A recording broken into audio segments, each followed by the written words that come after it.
either side of this room are two of the submarine's four main engines. When she was running on the surface, Campanito's maximum speed was 21 knots, or about 24 miles per hour. And when the engines were running, this room was one of the loudest places on the submarine. Submarines are noisy. The noise level at that time was so high, you basically couldn't hear anybody talk. We did everything by signals, everything. The only time the noise stopped is when the engines were shut down. This had to happen in order for the submarine to dive.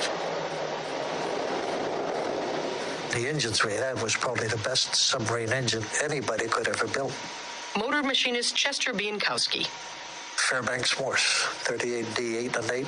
They were 10-cylinder. A post piston, we had two crankshafts, one on the upper crank and one on the lower crank, naturally. And the pistons would come together, and the pressure of the air being trapped in there generated so much heat that it ignited the diesel fuel. At times, that heat also circulated throughout the submarine. I used to absolutely detest going down on a dive after we'd been running on the surface for 6 or 8 hours with all four main engines online. Radar technician George Moffett. Because by then the boat was hot, the engines were hot, and with no ventilation, guess where all that engine heat came throughout all the rest of the boat, and it would get hot.